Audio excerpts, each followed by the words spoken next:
നമസ്കാരം. ഫോർട്ടുകെ ന്യൂസിലേക്ക് സ്വാഗതം. കഴിഞ്ഞ മാസങ്ങളിൽ രാജ്യത്തെങ്ങും ആളിക്കത്തുന്നത് മോദി വിരുദ്ധത തന്നെയാണ്. കൂടെ നിന്നവരെ തള്ളിയിട്ടപ്പോൾ മോദി അറിഞ്ഞില്ല കാര്യങ്ങൾ കൈവിട്ടു പോകുമെന്ന്. കഴിഞ്ഞ ഇലക്ഷനിൽ മോദി ഭൂരിപക്ഷം തികച്ചത് JDUവിന്റെയും TDPയുടെയും പിന്തുണയോടെയാണ്.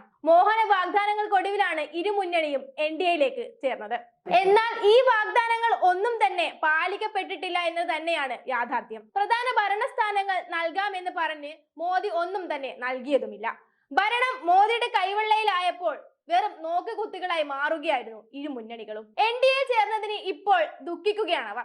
അമിത്ഷാ അംബേദ്കർ വിരുദ്ധ പരാമർശം നടത്തിയപ്പോൾ ഇത്തരം ആശയങ്ങളോട് തങ്ങൾ യോജിക്കുന്നില്ലെന്ന് പറഞ്ഞ് മുന്നോട്ട് വരികയായിരുന്നു നിതീഷ് കുമാർ അടക്കമുള്ളവർ. NDA ഇപ്പോൾ ഞാണിൽ മേലാണുള്ളത്. ഇത് 12 MP-മാരുടെ പിന്തുണ പിൻവലിക്കാനിരിക്കുകയാണ് ഇപ്പോൾ JDU. കൂടെ കൂട്ടി മോഹിപ്പിച്ചപ്പോൾ മോദി അറിഞ്ഞില്ല ഒരിക്കൽ തിരിച്ചടി ലഭിക്കുമെന്നത്.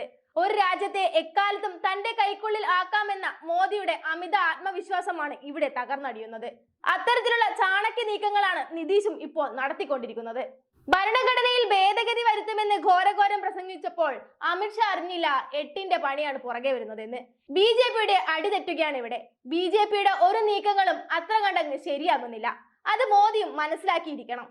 ഇന്ത്യയെ വർഗീയവാദികളുടെ കയ്യിൽ നിന്നും സംരക്ഷിക്കുക എന്ന കോൺഗ്രസിന്റെ ലക്ഷ്യത്തിലേക്ക് അവരെ എത്തിക്കാൻ ഇനി JDU കൂടെ ഉണ്ടാകും. അത്തരത്തിലാണ് ശരത് പവാർ പിന്നിൽ നിന്നും കരുക്കൾ നീക്കിയിരിക്കുന്നത്. മോദിയുടെ കൂടെ നിന്നിട്ടും മോദി നന്ദികേടാണ് കാണിച്ചത്. നിലവിലത്തെ ക്യാബിനറ്റ് മന്ത്രിയായ ചിരാഗ് പാസ്വാൻ നിതീഷിനെതിരെ ആനടിച്ചൊരു വ്യക്തിയായിരുന്നു. എന്നിട്ട് മോദി ചിരാഗിന് ക്യാബിനറ്റ് മന്ത്രിസ്ഥാനം നൽകി. മോദിയുടെ ആഗ്രഹം ചിരാഗിന് കൂടുതൽ സ്ഥാനമാനങ്ങൾ നൽകണം എന്ന് തന്നെയാണ്. അത് നടപ്പിലാക്കുകയും ചെയ്തു. ആപത്തിൽ കൂടെ നിന്നവനെ കൈവിടുകയും ചെയ്തു. ഇതൊന്നും നിതീഷ് മറന്നിട്ടില്ല മോദി. ഇതിനൊക്കെ ഉത്തരമായി നിതീഷ് ലാലു പ്രസാദിനോട് ചേരുകയാണ്. അങ്ങനെ മഹാബന്ധിന്റെ പ്രവർത്തനങ്ങളും വ്യാപിക്കാനിരിക്കുകയാണ്. ഒടുവിൽ ഇന്ത്യ മുന്നണി ഭരണത്തിൽ വരുമെന്ന് ഉറപ്പിക്കാം. മോദിക്ക് അടിപതറിയെന്ന് ഉറപ്പാണ്. ഇനിയുള്ളത് ഒരു വീഴ്ചയാണ്. അതിന്റെ ആഘാതം എത്രത്തോളമാകുമെന്ന് മോദിക്ക് തന്നെ നിശ്ചയമില്ല. JDUവും TDPയും മോദിയെ സപ്പോർട്ട് ചെയ്തിരിക്കുന്ന മറ്റു പാർട്ടികൾക്കുള്ള വലിയൊരു ഉദാഹരണം തന്നെയാണ്. സഹായിച്ചാലും ഒന്നും തന്നെ ലഭിക്കില്ല എന്നതിന്റെ ഉറപ്പ്.